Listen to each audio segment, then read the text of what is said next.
Oh,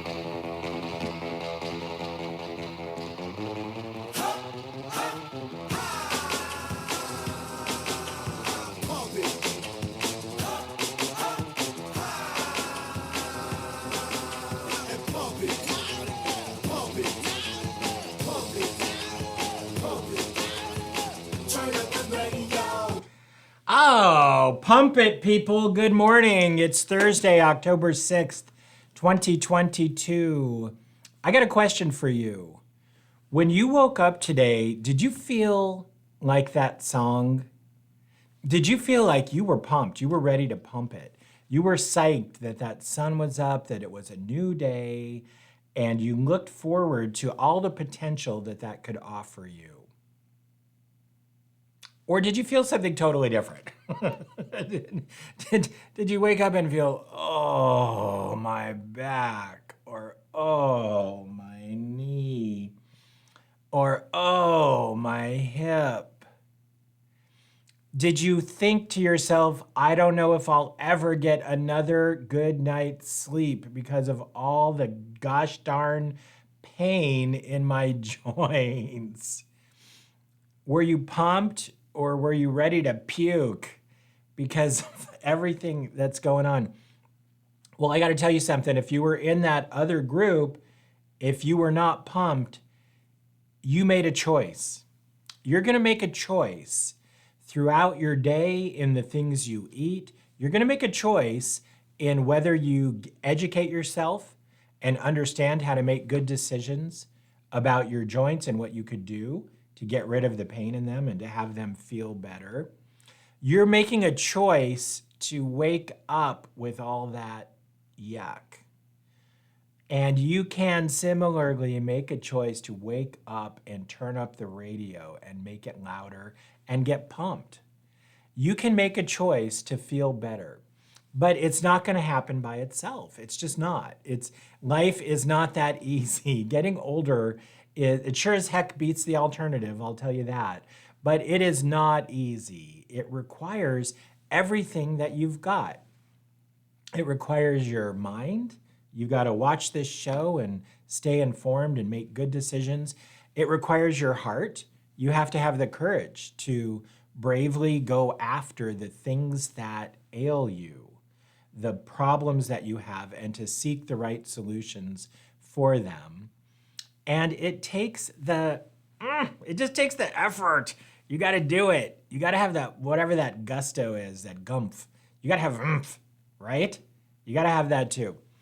And if you've got all of those things, you're ready to go. But I'm here to help. I'm here to help you, especially with the mind part. And, I'm really glad you came to the show today, but I don't want you to think that there's going to be a lot of math like there was yesterday. Do you remember the odds ratio? All right, I kind of feel guilty for going over all that stuff with you and perseverating on the mathematics of the odds ratio, but I don't really. And the reason I don't really is once you understand that odds ratio, there's just so many things you can do with it.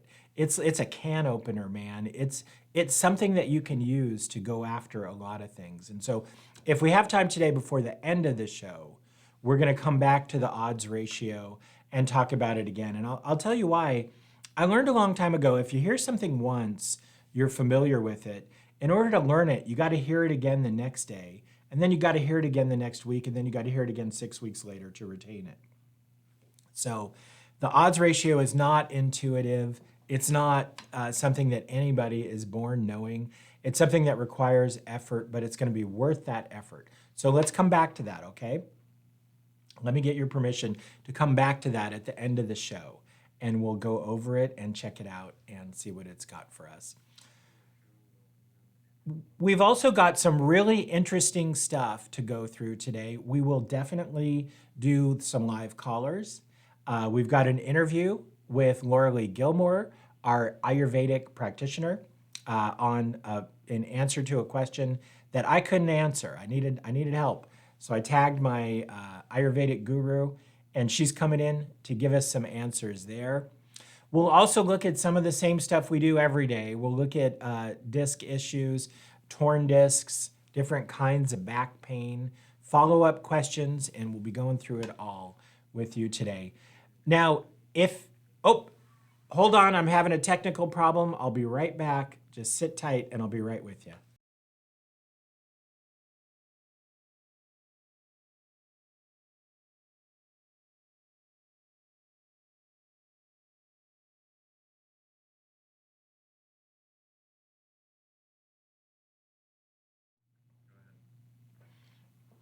Whoops. Boy, you know, the internet went down again, and it's modern age. Computers are great when they work, but I don't know. We'll just keep going. This is going to come to you. It's not going to be live, but you're still going to get all the same information that you need to make this day exactly what you can from it. So stay with me, and we'll keep on going. All right, let's move it on. You know, last thing by way of introduction before we go to our first question I want to say to you is, okay, maybe you didn't wake up super pumped. Maybe the black eyed peas weren't your jam today, but it's natural, right? I want you to think about the moon. Waxing and waning is part of what happens in the world. It's part of the real world, and you have to be ready. You have to understand that things sometimes don't go the way you expect. Sometimes you're on the downslope. Other times things are just pumping up and you don't have to do anything. But what you want to do is use your diet and use your decision making and use your interventions to chop down your problems like tall trees and keep that waxing and waning in as narrow a range as you possibly can. So you're always going to have better days and you're always going to have worse days. But the difference between the best day and the worst day really shouldn't be so large that it can take you out, right? You can defend yourself. You can get to the point of strength where the worst day is, I had a bad day, but you know, tomorrow's going to be better. And the best day is the best day. And you ride that wave and you really enjoy it. All right, enough about the Lieberman philosophy of life. Let's get back to your joints and let's get down to business and what you need to correct things. The first question we have came in from YouTube, and it was from Sandra Bagwell.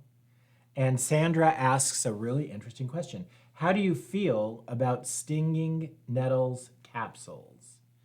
How do you feel about Stinging Nettles capsules? Well, my first feeling was, what? I've never heard of that. I don't know what stinging nettles are, and just the sound of it sounded terrible to me. Stinging nettle? Is that something I would want to eat or put in a capsule? But I've learned so much from you, the viewers, that I thought, let's check this out. So I went online and I started, hit Google and started to learn about it, then hit the National Library of Medicine to actually look for it. And I found out some fascinating stuff about this very weirdly and I would say poorly titled thing, the stinging nettle. The first thing I found out is this thing's been tried in Europe in various concoctions for hundreds of years for the treatment of arthritis. The Europeans and these, I mean, even back to medieval times, they make a really big distinction between the leaves of this plant and the trunk and the branches of this plant. So there's some medicinal properties to the leaves. What happened after that was scientists took those leaves, like, you know, they kind of did this with almost everything from the ancient world that used to be in a poultice, the dogwood tree bark, and the Japanese took the sea anemones that were rolling up on the beach, and they would take all these naturally occurring things that people had used as folk remedies for years, and then see what kind of chemicals were in them. And that's what happened with stinging nettles, with the nettles. They took the leaves, ground them up, and put them into a machine. And that machine has a name. It's called HPLC. Like so much in science, HPLC is an acronym, and it stands for high pressure liquid chromatography. So they take the leaves, grind them up, turn them into a solution. So now they're literally a liquid. Put it into under high pressure so that the molecules sort out, and then spray it out through a column. And things that have different molecular weights would separate. And then things that had the same molecular weight stay together. So when you look at a HPLC printout, it looks like a line, and then there's a bump, and then there's a bump, and then there's a bump. You've separated the contents out into what has the same molecular weight, molecules, chemicals. So you've basically separated the leaves into its constituent chemicals. And based on the properties of those peaks, you can figure out, well, what was the molecular weight of the compound, and then you can identify the compound, and then you can know what its chemistry is. So that's how they explore things like the nettles. And if you take the stinging nettle and you grind it up and you turn it into liquid and you put it through HPLC, you find out that it is made up of anti-inflammatory compounds. Very interesting, right?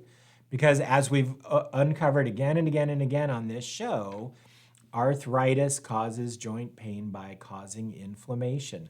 So something that is anti-inflammation is anti-arthritis. And we know it's been proven again and again and again, the best early treatment for arthritis is anti-inflammatory medications.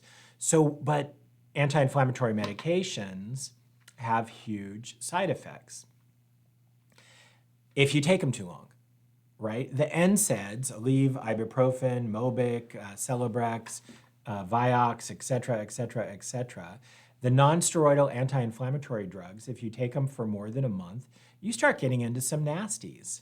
You start getting into stuff like ulcers, and then it goes down from there. After the ulcers, you face kidney failure. It somehow affects your renal vasculature or whatever.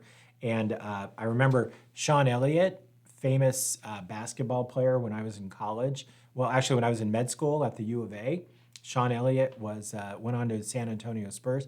Sean Elliott ended up having kidney failure and I think got a kidney transplant due to long-term non-steroidal anti-inflammatory drugs.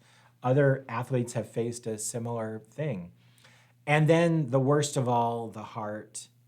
Non-steroidal anti-inflammatory drugs can cause heart problems, very significant heart problems, including heart attacks, perpetuate heart failure, etc. Stroke. So there's just a whole host of horrendous things that can happen to you if you take non-steroidal anti-inflammatory drugs for a long time.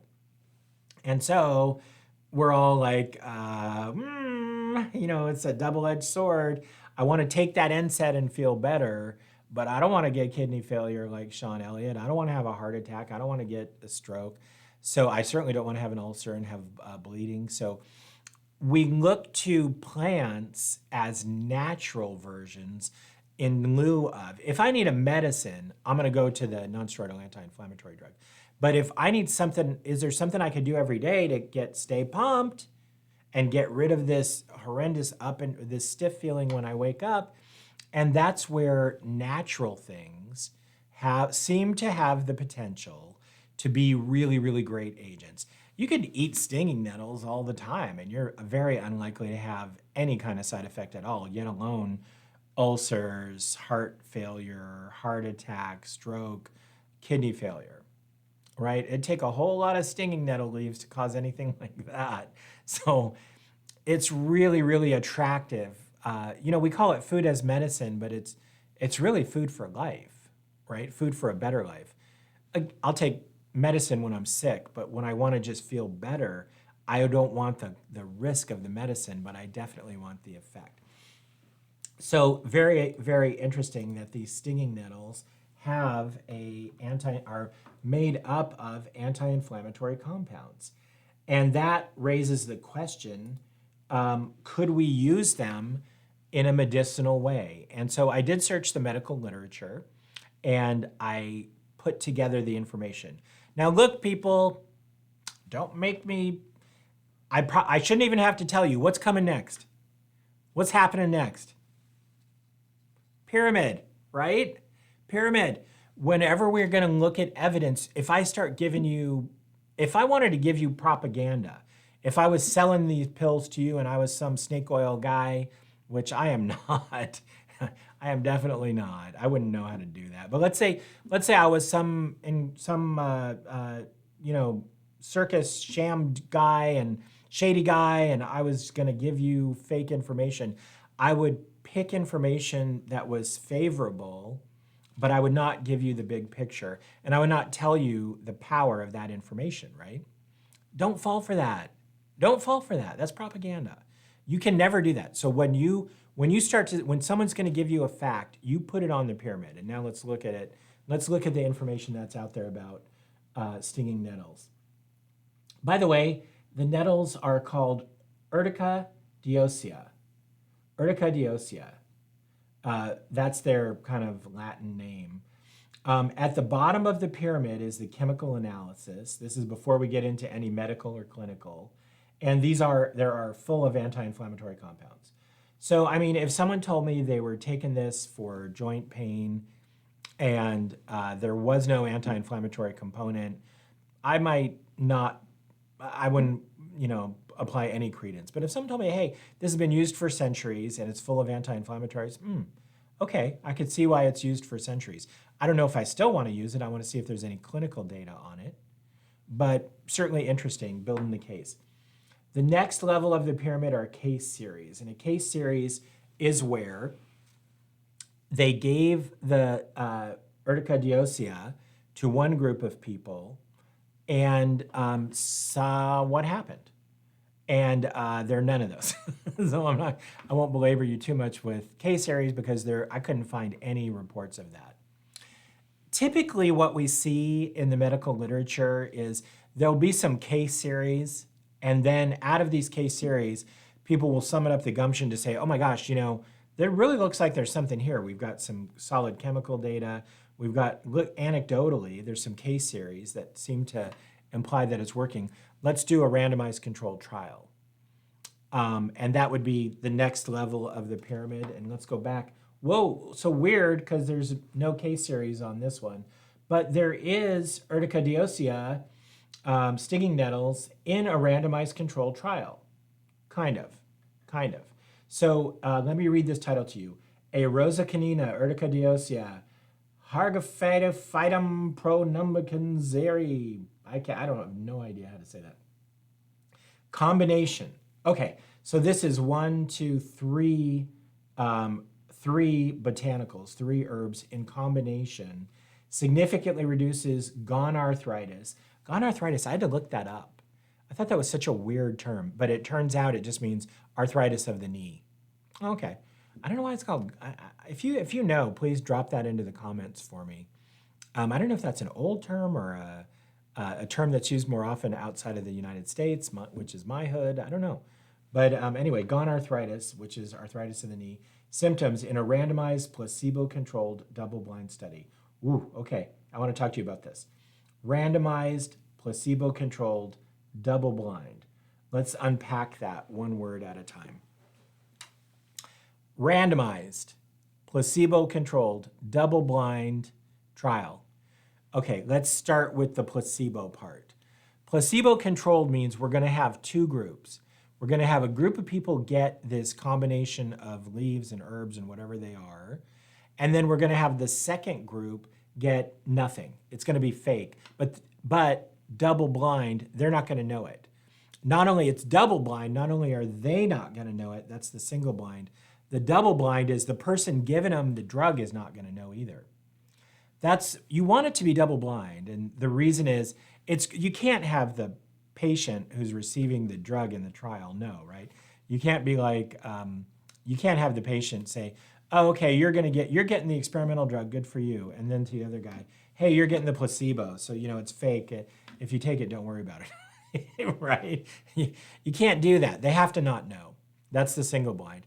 And then you want it to be double blind. That's where the person giving them the drug doesn't know. Because you don't want it to be like, here's the drug. I'm really excited about seeing your results.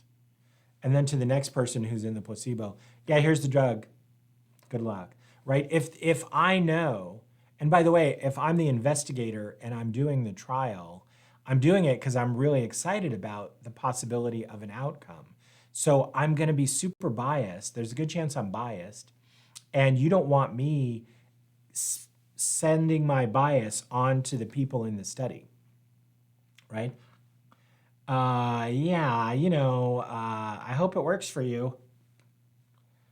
Versus, oh, wow, people are having great results.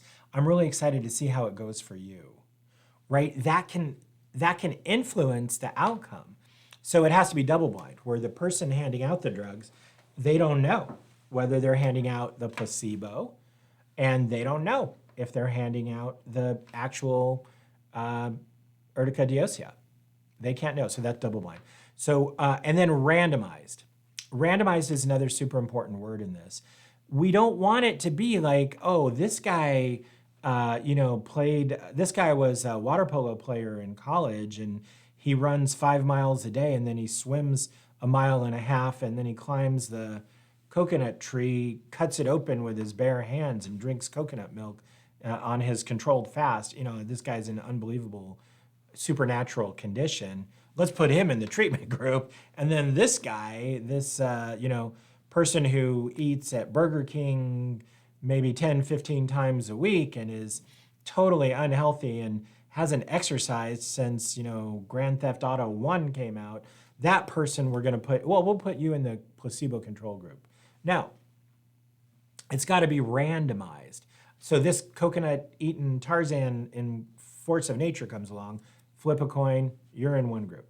This gamer couch potato, dude who's got no interest in his personal health, flip a coin. He goes in one group or the other. We take all comers and we randomize them. And we do that just like we do the double blind in the hope of ending up with a treatment group and a control group that are equal in composition and have equal expectations. Equal in composition and equal expectations. That's the only way to make it fair, right? Otherwise, it's just not fair. But what we want to have is a fair trial and a good trial. So that's how that's done. So this is how this study was done. Now, of course, there's a flaw here, right? And you see it right away. We're not just talking about urticaria. We're talking about 3 or 4 of these herbs together. And so my take on that is we could get definitive evidence. If those 4 things taken together don't work, then we can be pretty confident that the urticaria, the stinging nettles, which was one of those 4 things, that it didn't work too. So if this outcome is negative, then we've got pretty solid information that it doesn't work. If it's positive, then we've got what I would call continued hope, right? We don't know for sure that it works. Could be one of these other things, could be all these things in combination are better. And come to find out through looking this stuff up, people often do take urticaria, stinging nettles, in combination with some of these other agents. But anyway, super interesting. And what was the result? Drum roll, please. It worked.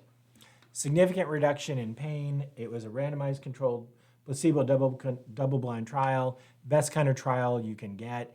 And sure enough, they saw a significant reduction in depressive symptoms, in arthritic pain, in attitude, reduced use of other medications like nonsteroidals. It was a very positive trial. And so all things together, it seems like this is very effective. And that means that it could be that our urticaria, our stinging nettle, is effective. Okay, so I guess I'm at a point with this stuff, even though it's got this kind of bass-ackwards, nasty sounding name in my mind, which I don't want to put any kind of stinging anything down my throat. But it's full of anti-inflammatories, and it definitely was part of a cocktail that was effective in a clinical trial. And so I think it's definitely something that I would consider. It's definitely something that I would consider. And so when I get to this point where I'm at the end of my rope, okay, if I was going to recommend, I could definitely say to you, if you're curious, if you're stinging nettle curious, you can try it. And it's a reasonable thing to try. But then we get into all kinds of of shenanigans. Then we get into internet stuff, tomfoolery. Okay, well, how often should you take it? No information. What form should you take it in? It comes as a liquid, it comes as a tincture, it comes as a capsule. That's what Sandra Bagwell was originally asking about. And it's just impossible to know. So when you need help, you got to ask for help. And so with all of these botanicals and all these kinds of things, my go-to person is Lee Gilmore. Lee is an Ayurvedic practitioner, and Ayurvedic people, kind of like naturopaths, are really, in my opinion, the masters of the botanical domain. Ayurveda is real interesting to me. In America, what we call medicine, it's here in America, we just call it medicine, but really it's allopathic medicine. Other countries have different versions of their traditional medicine. It won't surprise you to learn that Chinese medicine is from China, right? So Chinese medicine has its own components, things like acupuncture and certain herbs are historical parts of Chinese medicine. There's a thousands of year old medical tradition in India, and the Indian tradition is Ayurveda. Ayurveda is the Indian medicine of old, and then yoga was like the physical education, the PE of the exercise videos of old India. So yoga, that's becoming so popular here in the US now. Interesting, right? That Ayurveda is out there too. Well, so I interviewed my colleague, Ayurvedic practitioner, and actually good friend, Lee Gilmore, yesterday, and I'd like to share that with you now. Miss Lee Gilmore, Ayurvedic practitioner, thanks so much for coming back and joining us on the show again. Yeah. Well, Lee, we need you because of questions that have come up about this compound, Stinging Nettle. One of our viewers asked my opinion on it. I didn't know anything about it. So I did a literature search and I found out that the leaves have been used in Europe for 100 years for the treatment of joint pain. But I really couldn't find anything strong about how to take it, how often to take it, what to take. And so I know Ayurveda very advanced with botanicals, and I wanted to see if you knew anything and if you could fill our viewers in. Sure. So there are nettles has very strong anti-inflammatory properties. It's great for joint pain. It's great even for gout. It's very easy to take. I actually, this is some right here. I use some in some of my blends that I use. It's considered a superfood because it's high in A, C, D, K, calcium, potassium, phosphorus, iron, and sulfur. And so you can use it both internally and you can use it topically. A great way to use it for the joints is to actually make a poultice and put it on the joints topically. That you can do that for joints, muscles. It helps to relieve sciatic pain. It's also known as a nerve tonic, so it's very good for the nervous system. And in fact, long time ago, Mexican healers, they used to take it and crush it and rub it on the skin because of the stinging part of it. It does have little stingers on it, to increase circulation. And we know that increasing circulation can help to flush things out of the system. Yeah, so it's there's so many fantastic aspects to using this, and it's really easy. You can make an herbal infusion of it. You just take about an ounce of the dried leaf. You can put it in a mason jar, bring some water to boil, pour it over, let it sit at least 4 hours to all night long. And then you can strain that and sip on that for about the next 36 hours. It's potent. If you happen to have any left over at the end of 36 hours, you can do a little hair rinse with it, and it helps to stimulate hair growth. Oh, wow. Well, that's Yeah. fascinating. It does a lot. It's got a lot of uses in Ayurvedic lore, and that's really interesting. You know, one of the biggest issues that I have, and I think our viewers have, is there's just so many fraudsters out there. I wouldn't know if I was looking at stinging nettle or cottonseed. I mean, it could be anything. And so we really want to find sources and purveyors. I know you provide this material through your website. How do you source it? How do you make sure what you're getting is the real deal? I actually do quite a bit of research, and I have a few different places that I source things from. I look at the quality control. I look at what they do for their testing. I make sure that they're doing third-party testing, which is really important to make sure of the purity of it, so it's not slanted and biased from their company. And so, yeah, I have a handful of people that I've trusted. I mean, I've had an apothecary for 17 years.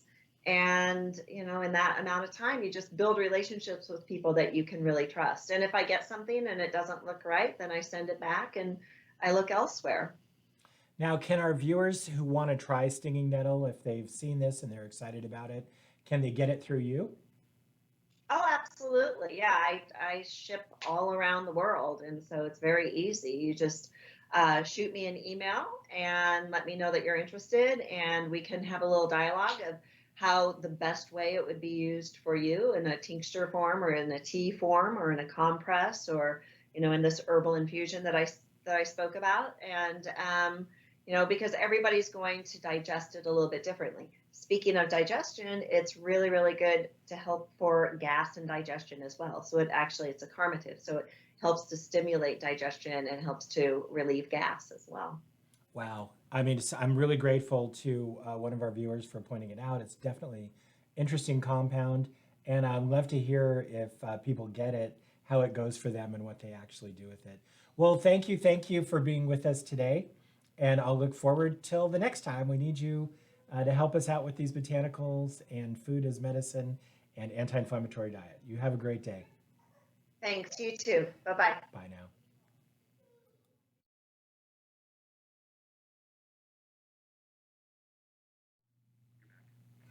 Hey, wasn't that awesome? I just find her so interesting. I also, we're about halfway through the show, and I wonder how you're doing. You want to get pumped up again? PJ, can we do can we do another Black Eyed Peas? All right, you ready, guys?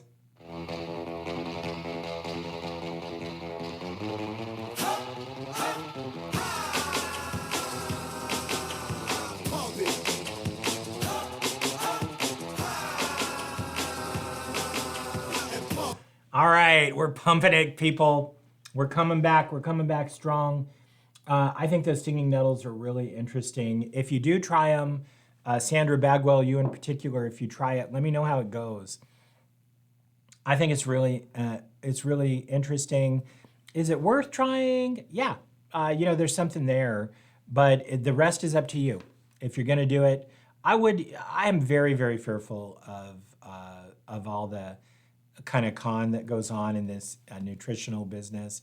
I wouldn't know if I was eating stinging nettles or Fruit Loops or something else ground up. So if I was going to do it, I'd get it from Lauralee because it's easy and then you know what you're getting and at least it has a chance of actually working for you. Well, our next topic is one that's near and dear to my heart. It's low back pain. And remember yesterday we talked about you have to know. So if you've got back pain, you have to know what flavor you have. You have to know if it's chocolate, strawberry, or vanilla. It makes a humongous difference. Humongous difference. Because the treatments are totally different. If you have discogenic back pain, which is only 4%, than if you have nerve root type back pain, or if you have spinal stenosis or facet-mediated arthritis. So it makes a huge difference and you just have to know. Don't come telling me you have back pain. Tell me I have back pain and seems like it's due to this. Well, the one that we talked about yesterday was discogenic low back pain. And discogenic low back pain, again, it's the least common, but it's that knife in the back. Knife in the back. It's 100% in the back. The opposite pain is the nerve root pain, which is 100% in the leg most of the time. But the discogenic pain is 100% in the low back. It's in the middle. It feels like a knife in the back. What makes it worse? Bending over or sitting down. What makes it worse? Bending over or sitting down. What makes it better? Pretty much nothing. It's just kind of there all the time, which is why it just is so tedious. It drives you crazy. It's hard to sleep with it. It's just there all the time, unless, of course, you made it worse by bending over or sitting down. So it's nasty. And it's due to a tear in the outer part of the disc. This is actually kind of a fascinating medical history to this, which I'll try not to bore you with. I'm a little sensitive because of that whole math lesson yesterday on the odds ratio business, but I don't want to scare you off or bore you to death, that's for sure. I'm trying to help you live better. But there is, I don't know, sometimes it's easier to remember if you look at the history. There is a little history to this. For a long time, doctors debated whether or not discogenic low back pain even existed. And by debated, I mean fought like hell. So people really fought like hell about this. And the reason was we knew nerve root pain from the 1910s, 1920s.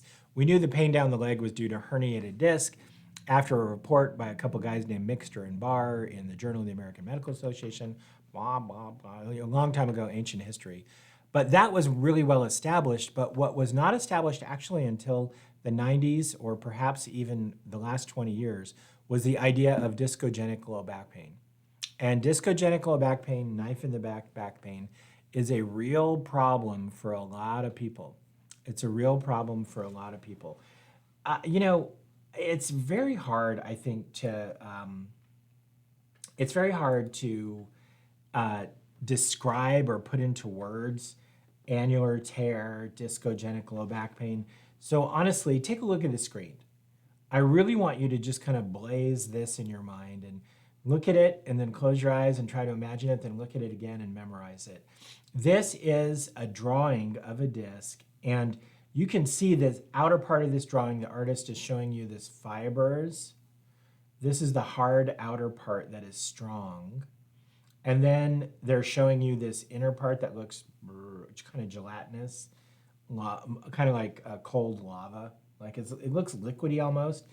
Some people have described it as crab meat, which is kind of a weird and, I don't know, crab meat? I don't know. This is inside a human being. But anyway, this is the inner part of the disc, outer part that has these fibers. Now the outer part can rip. And now this one's not ripped all the way, right?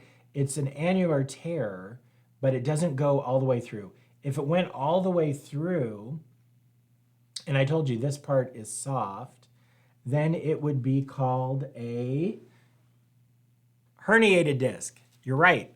It would be called a herniated disc because if the soft part herniates out through the outer part, that's herniation. Like when your intestines come through your abdominal wall, that's a hernia. It's a verb, herniation. If the soft part pushes out through the fibrous part, that's a herniated disc. What would this be called? Where, okay, it's the soft part can't come out, but this has lost integrity, so it's kind of maybe bulges out. Yeah, it's called a bulging disc. So there's a bulging disc, and they're all due to these annular tears. They're all due to annular tears. So if you have a herniated disc, then you can get nerve root pain, which is often called sciatica. If you have a bulging disc, can you get nerve root pain? Kind of, maybe, but not really, not to the same degree. But you certainly can get the knife in the back, discogenic low back pain. There's a really, really smart scientist from Australia, an anatomist, Bogduck is his name, and he calls this internal disc disruption. Internal disc disruption. I think it's a great term, actually, because that's what it is. It's disruption of the internal structure of the disc, although it's kind of on the outside, so maybe not that great a terminology. But interesting, definitely interesting. And this is that knife in the back pain. And that brings us, let's go back to the screen, that brings us to the question today. Summer Dawn, you remember Summer, she was on, I was answering a question for her yesterday. Well, after watching the show, she gave some cool feedback on YouTube. She gave me a quote from her MRI report. Degenerative disc disease and spondylosis are most conspicuous at L5S1, where there is a 3 millimeter disc bulge and end plate degenerative change. No critical canal narrowing. There is mild foraminal narrowing at L5S1. This is like the radiology language that you see all the time in these reports. And it's hard, right? It's like, degenerative disc disease, spondylosis, conspicuous, 3 millimeter degenerative critical canal. It's just hard to know what the heck this means. But you got to do this. You got to follow up on this, because the MRI report is like when you were taking algebra and the answers were in the back of the book. The MRI report is the answers. You may feel a knife in the back, but if you don't have changes on your MRI that structural changes described that make sense out of those symptoms, then you don't have something that's treatable.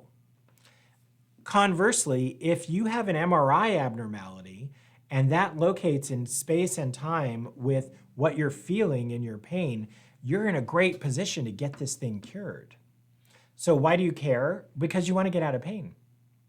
You care because you want to get out of pain. And this is the way to do it. This is actually the difference between a crap doctor and a great doctor of the spine.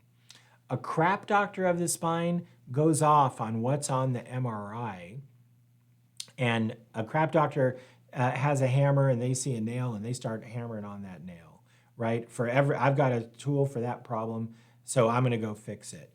But if that doesn't match up to the symptoms you're having, then it's not going to work. That good doctor listens carefully to what you have to say, forms a mental image of what you're describing goes along with this kind of a problem, and then they have the technical expertise to look on your MRI and match that up and say, you told me you have knife in the back pain.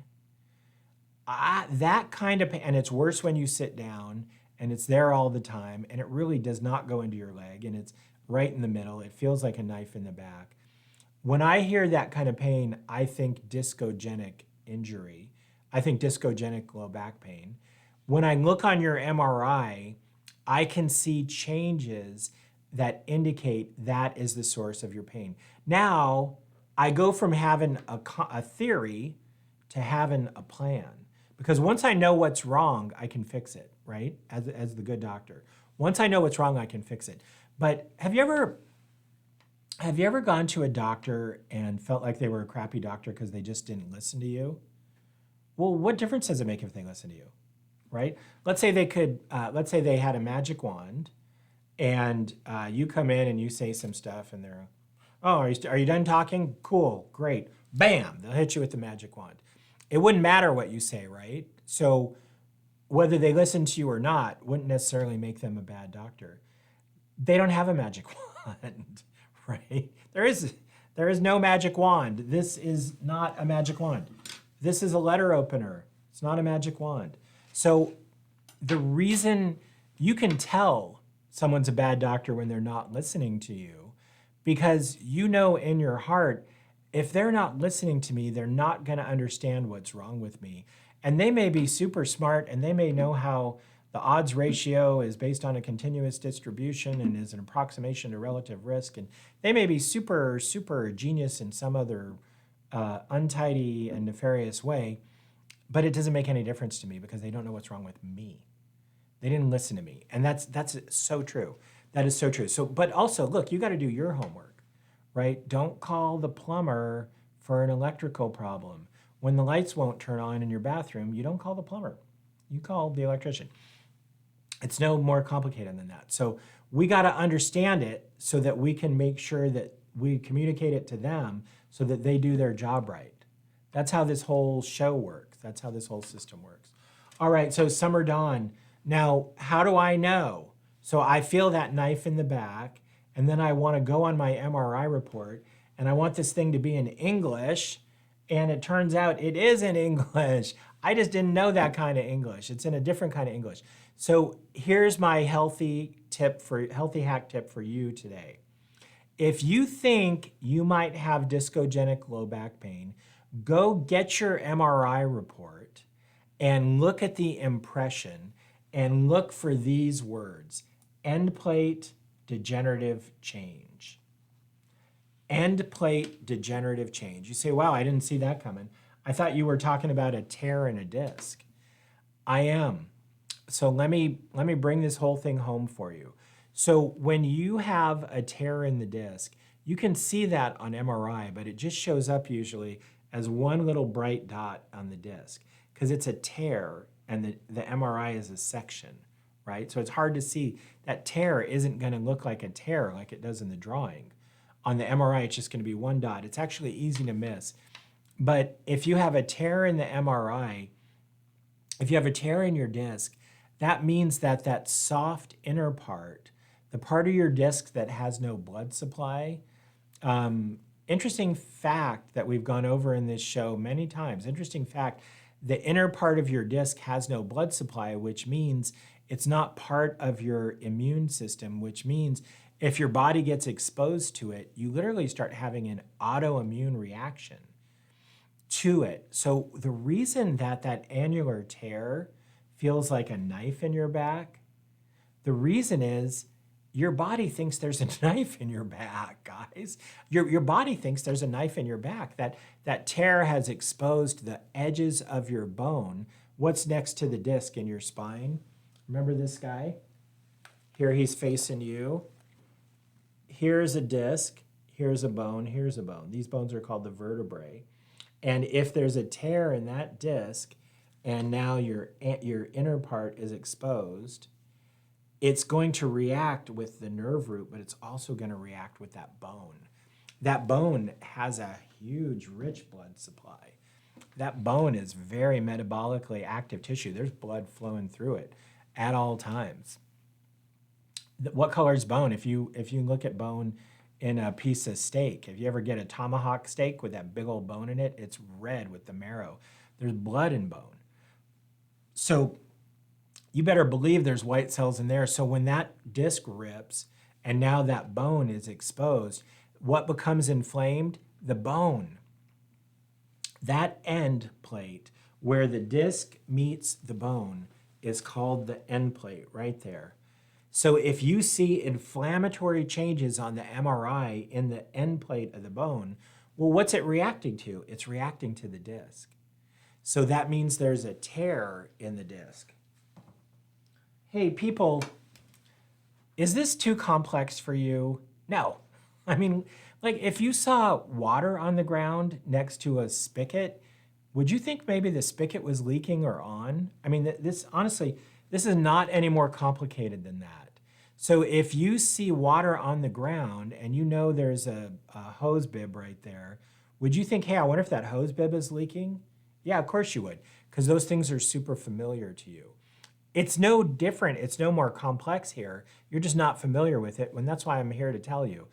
If there's inflammatory changes on the MRI and the end plate, that's like the water on the ground.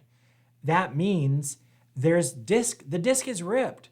That means that the bone is reacting to the disc. That means there's some leak from the hose, right? That's all that is. It's not any more complex than that. So if you see those words in your MRI, the radiologist is trying to tell you, hey, here's what the radiologist could have said that they didn't say.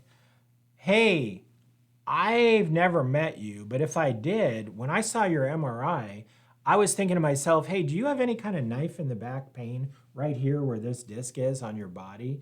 Because that kind of pain goes along with what I'm seeing on your MRI. They're not going to say that to you. They do say it, but they say it in a different way. And the way they say it is that there is a 3 millimeter disc bulge and end plate degenerative change. So what a gift that is to you. What a gift that is to you. And you don't always get that gift. I have to tell you, the reality of radiology reports is sometimes they don't mention this. They're not as tuned into this as they should be, and that's why I really invite you to call up, let me upload your MRI to our totally safe, totally secure online PACS. A PACS is an app on the web that is built for storing MRIs and keeping them confidential and secure. But then you can look at it and I can look at it and I can hear your symptoms and compare it to your MRI. And then we can really together make a decision as to whether or not you have discogenic low back pain or some other kind of low back pain. All right. We're at 10:53 with this internet outage. We're kind of running out of time today, people. That's 10:53 Pacific Standard, 1:53 Eastern Time. I think we probably need to save this question from K27S. Should I take collagen or glucosamine chondroitin? This really is a great question, but let's push it off because the research on that is interesting, but it's a little bit extensive and it's going to take us longer than we have left to go through with it. So let's come back to that. I do want to talk to you. Remember, I threatened to talk to you about the odds ratio again. I do want to talk to you about that again because I feel compelled to remind you about it. And the reason it's so important, it's just so important. The reason it's so important is if you want to become a good decision maker, if you want to get pumped, if you want to wake up with no pain, you have to know how to make decisions based on something called relative risk. And relative risk is a little bit of a difficult concept. But it's so crucial. I'll tell you, relative risk would have really helped us with COVID, right? When COVID came, we were looking at a brand new virus and we panicked and we turned some places just, three little piggied it and they turned down, they ran inside, they shut down their entire economy, they closed everything 100%. And then other people just partied on like there was no issue. And what we're seeing now was it really didn't matter which one of those two things, or what's starting to come out of this data is a lot of the measures that we took were out of proportion to the damage that they caused. In other words, if we had said to ourselves, hey, what exactly is the risk of COVID? And what exactly is the risk of shutting down our economy? And do we want to take those? What's the relative risk? How risky is this and how risky is this? Instead of just kind of going nuts about one and not considering the others, we would have been in a position to make better decisions for our health. I'm not criticizing anybody, when the wind kicks up, you don't know if it's a hurricane or a tornado, you batten down the hatches. But going forward and as we address our health, we really want to get skilled. We want to build up our muscle for understanding risks and looking at them in a relative way. Relative risk and the odds ratio are kind of the same thing. That's why I'm bringing it up to you. From a statistical point of view, they differ in that in order to really know the relative risk, you have to know who got a condition and who was exposed to it, and then compare that to another population. That's the ratio in the odds ratio. Most of the time, we don't actually know that. Most of the time, it's more like it was with the hips yesterday. We know, okay, this many people had revisions, and this many people were overweight, and this many people had surgery, and this many people were overweight. But we don't know exactly who's who. So we're not following it through to be able to calculate a relative risk. So we use the odds ratio as an approximation for relative risk. We use the odds ratio as an approximation for relative risk.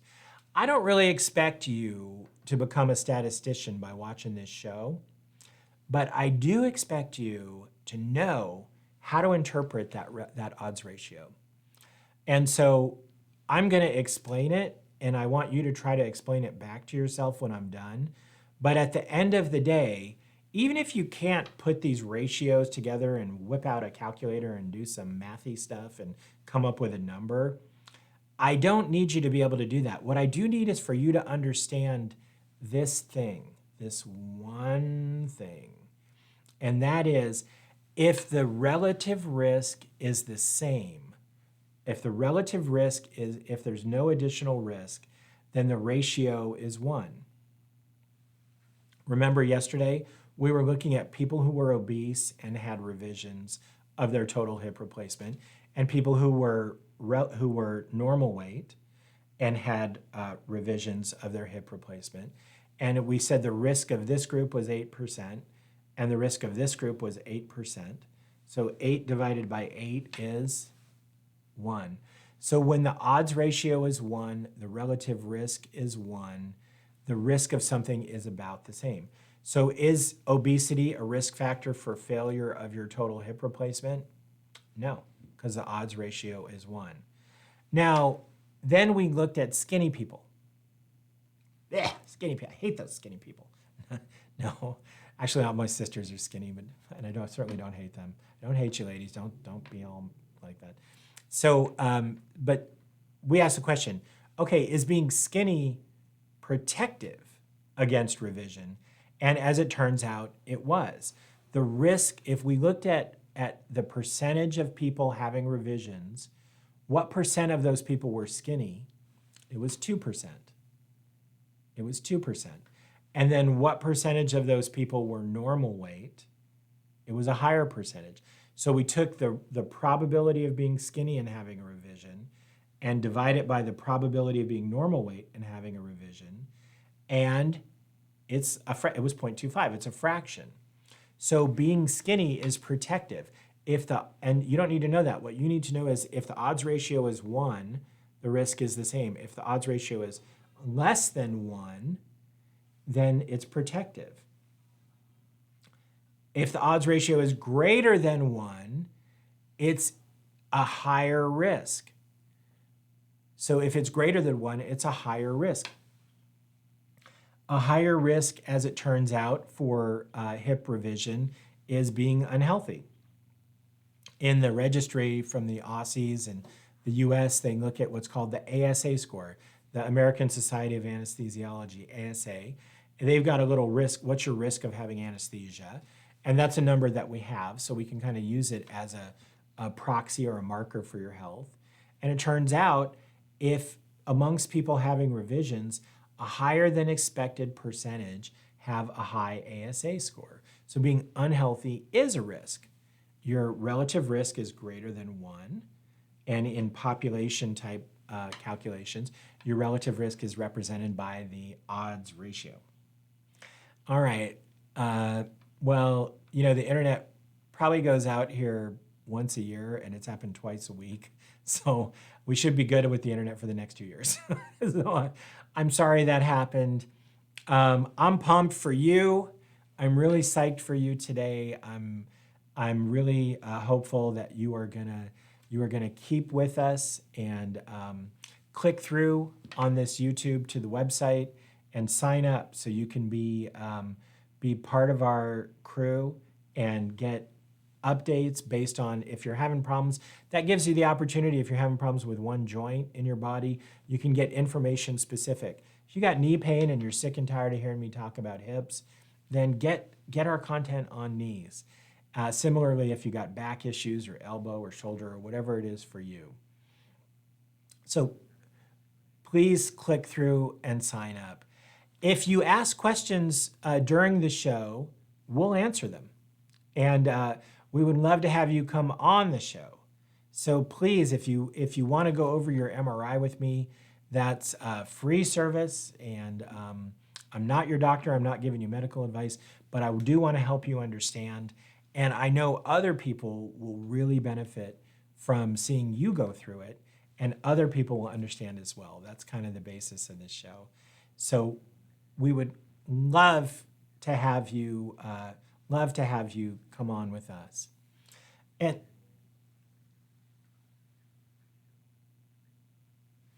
I am going to leave you with an image of the ratio, and so I want you to think about it. Look, the odds ratio, it just drives me crazy as because everybody thinks, oh, this is so much math. Oh, this is so impossible. But the truth about the odds ratio is it's no harder than playing bingo, right? You don't have to be, if you're smart enough to play bingo, you're smart enough to understand the odds ratio. So give that some thought. Don't forget to subscribe to this channel. Please click the bell for notifications and join so that you'll remember to join us. Now, I do want you to know we're not going to be here tomorrow on Friday the 7th. We're also not going to be here on Monday. We've got staff holidays, so we've got a couple days off. But I'll be back with you the following Tuesday, and I can't wait to see ya. In the meantime, try that Stinging Nettles. Get some of that stuff from Laura Lee if you want to, and stay pumped. Have a great weekend, and I'll look forward to talking to you soon. For Best Practice Live, I'm Dr. Dan Lieberman.